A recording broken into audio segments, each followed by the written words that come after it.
stress. Stress. More specifically, stressful environments and the value thereof. Every time something goes wrong, it's an opportunity to respond properly. Anytime you encounter stress, it's an opportunity to ask a question. It's an opportunity to realize that something's being done inefficiently, that there's an inefficient process. Something is wrong. We need to address it. It's basically an issue taking care of itself because now it's exposed itself and now you can address it properly. Excellence, the highest quality I am currently capable of. That means it should change over time. Your excellence at a 25-year-old should not be the same as a 16-year-old. You should be changing, you should be growing. Hence, you need to be in a stressful environment.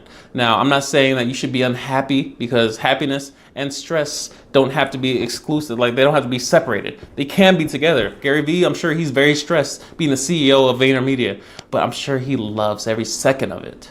I'm sure he wakes up just, I can't wait. I'm about to make a video. I'm about to make a vlog. I'm about to make a podcast. I'm about to take somebody's head off. I'm sure he is, because the energy you can't hide that energy. It comes through the camera. His passion comes through the camera. And so I am in that place in life where I'm currently, I wouldn't say I am particularly happy, but I know the value of a stressful environment. I know the value of being that place of growth constantly. I can't help but be better. I can't help but grow because of where I'm at in life. It will only benefit me provided I make the proper response to said stress. In order to grow, you need stress. Same thing applies to bodybuilding, it applies to running, it applies to whatever you're trying to achieve. You need that good stress on your body to realize, if I push back, if I meet the demands of what this is asking for, I can overcome it. I can be better. I can be stronger. So use wisdom in your responses to stress. Anger is energy requiring appropriate focus. Dr. Mike Murdoch. Anger is energy requiring appropriate focus. Most people, I'll speak for myself. When I encounter stress, when I encounter, things going wrong in my life, I immediately get angry because I'm like, why? I'm tired. Leave me alone, bro. But I don't do anything. I immediately stop. I stop moving because I know if I do anything out of anger, it's most likely to be wrong. Now, I apply my anger to goals and projects, and just like coming back from Florida, I was pissed. Coming back from Florida and seeing better and seeing my future and seeing, a higher standard of living, I'm like, that anger fueled me, and it still does. That's why I get up at 2:30. I'm not here to be in a stressful environment and be unhappy and not achieve anything in the process. There's no way I'm gonna wake up every single day, be unhappy, and not achieve anything in this stressful environment, not take advantage of the opportunity I have. So make sure that when you're responding to stress, that you're utilizing wisdom, the ability to predict the outcomes of what I do, the ability to predict the actions. Basic training, you're gonna encounter somebody yelling in your face.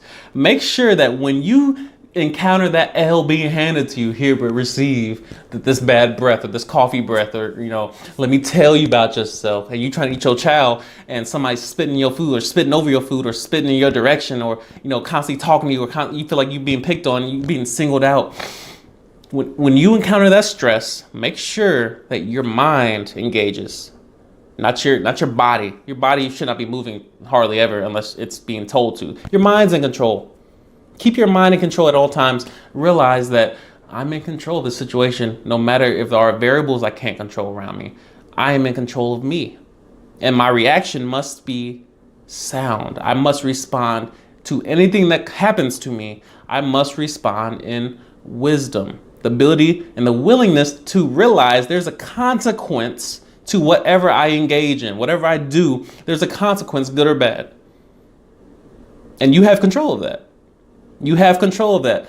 Pain and tragedy will plan themselves your entire life, from start to end.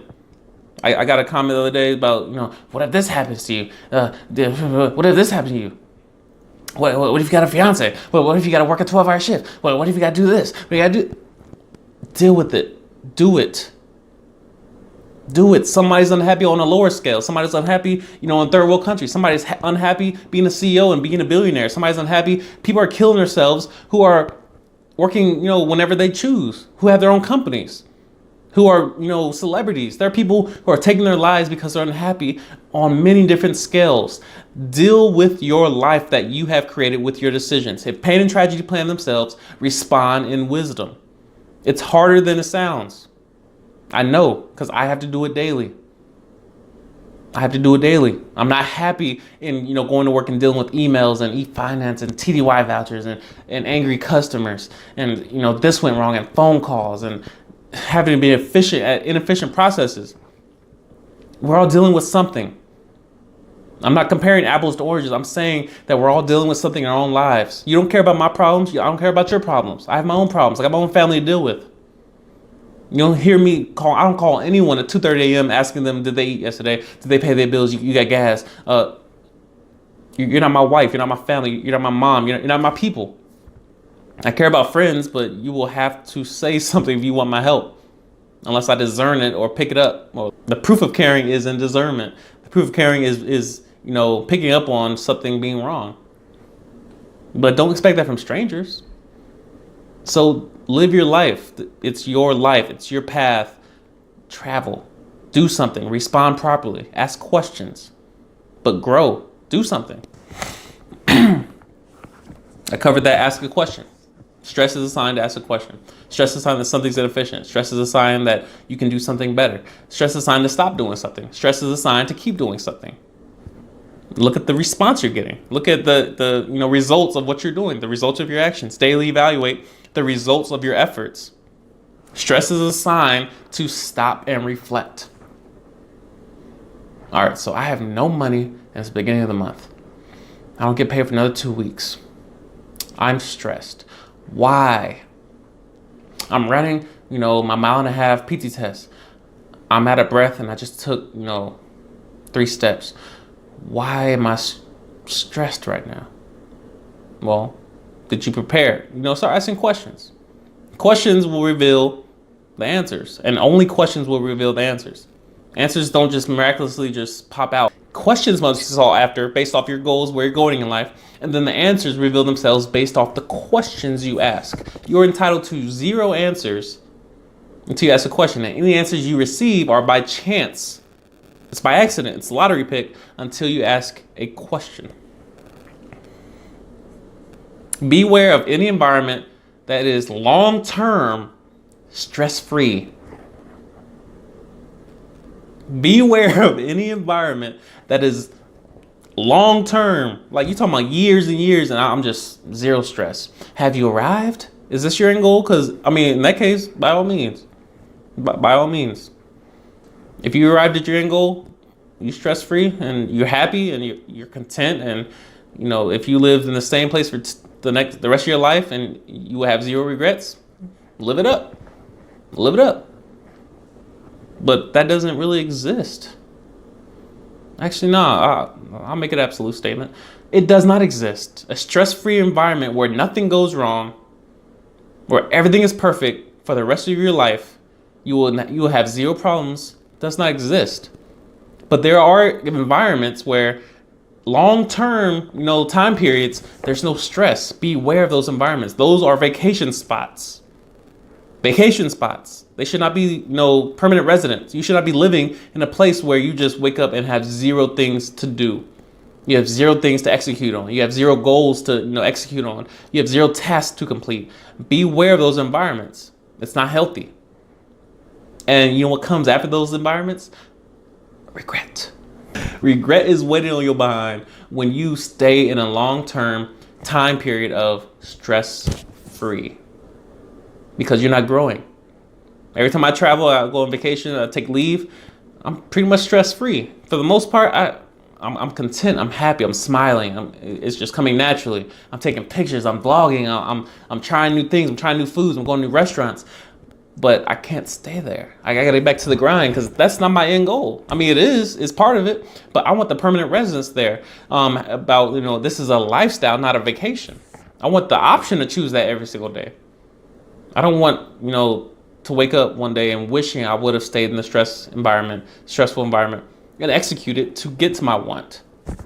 You're not growing while you're on vacation. You need stress. It's good for you. The rewards of stress. Growth. End goal. Movement. Change. Betterment. Strength. Speed. Endurance. Everything that we strive to be and we want more of, and patience. We need stress to get there. How do you build your patience? By having patience. The only way to get to that end goal, to get where you're trying to get into the Air Force, to get to the Marines, to get to the Army, the Navy, to get to that college, you want Harvard or Princeton or Yale or Oxford or Cambridge, whatever you're trying to do, it's going to take stress to get there. It's life, the pain of life, the pain of doing or not doing, the pain of regret. Seek stress. So ask yourself right now, I'll end with a silent poll. Ask yourself right now, how stressed are you? And then ask yourself the context of that stress. Is it stress that you can control? Or is it stress of a environment that breeds growth and improvement? Maybe you just need one extra person in your life to bring a little bit of stress to you. Maybe you just need a little bit of mentorship, a little bit of just, you shouldn't be doing it. I keep people around me that keep me in check, that will at least say it. Don't tell me you care about me. Don't tell me you love me and you won't correct me. Don't tell me you're my friend. Don't tell me that you enjoy my company and you will not correct me when I'm wrong. You won't even at least bring it up. You won't say anything. You will let me walk off the bridge. Evaluate yourself. Evaluate your life, your environment. I'm not saying that you should seek like the stress of a prison sentence or getting arrested. I'm saying seek wisdom, and then seek an environment that will enable you to grow. That will test you. That will keep you pushing and keep you trying to improve yourself. And maybe you need a new gym that kind of has, like Aaliyah goes to, group classes. Maybe you need an environment that challenges you more. Maybe you need the harder courses in college. Maybe you need a tutor. Maybe you need to study with somebody who is getting all A's and you need to match what they're doing. Maybe you need push yourself, because nobody's going to do it for you. Nobody cares about your future. You should care about it.